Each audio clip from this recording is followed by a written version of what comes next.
Hi, I'm Alex Udvadi, and welcome to my blog, Critic Picks. I'm going to be trying something new today. This is my first video blog review, and I'm going to be discussing the 1938 comedy, Three Blind Mice, directed by William A. Seiter, starring Loretta Young, Joel McCrea, and David Niven.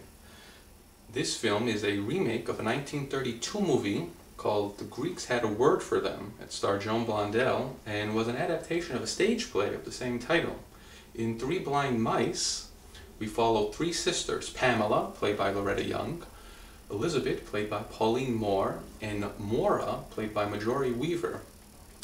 Each of them decides to head out to California in hopes of landing a millionaire husband. Now, this kind of story was very typical for 1930 films. A competing studio, MGM, had launched a series called the Gold Digger films.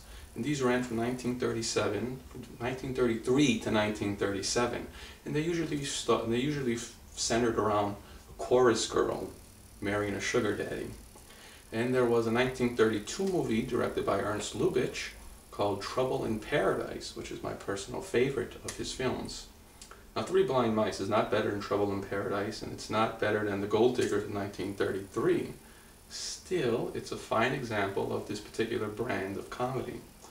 Now, of the three sisters, Pamela is the one that strikes out the most. She is the center of attention of two of the most eligible bachelors, Van Dam Smith, played by Joel McCrea, and Steve Harrington, played by David Niven. Now, the movie is really just a showcase to show off Loretta Young's beauty, and God knows she had it in spades. The film was actually made before either of the three main stars had quite become A-list movie stars.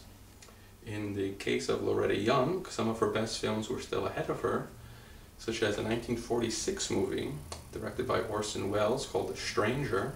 And the following year, in 1947, she appeared in another movie with David Niven called The Bishop's Wife, which Cary Grant also starred in, and she won an Oscar for her performance in The Farmer's Daughter.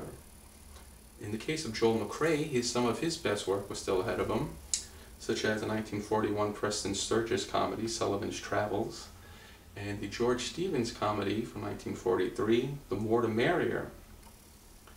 Now, if there's one flaw with Three Blind Mice, it's that the dialogue isn't crisp and fast-moving and isn't loaded with the one-liners and zingers that you would expect.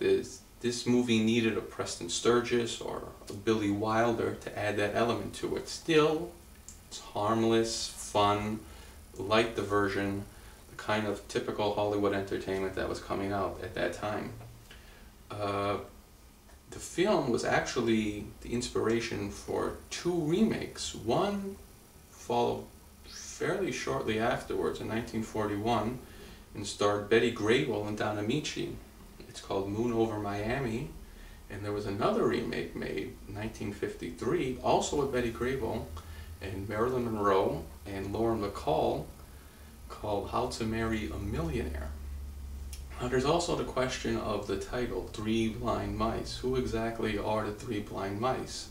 Are they the three sisters who are blind to their true feelings, or the three men that they're after who are also blind to their feelings? Maybe we're really dealing with six blind mice. However, out of a possible 4-star rating, I would give Three Blind Mice 3.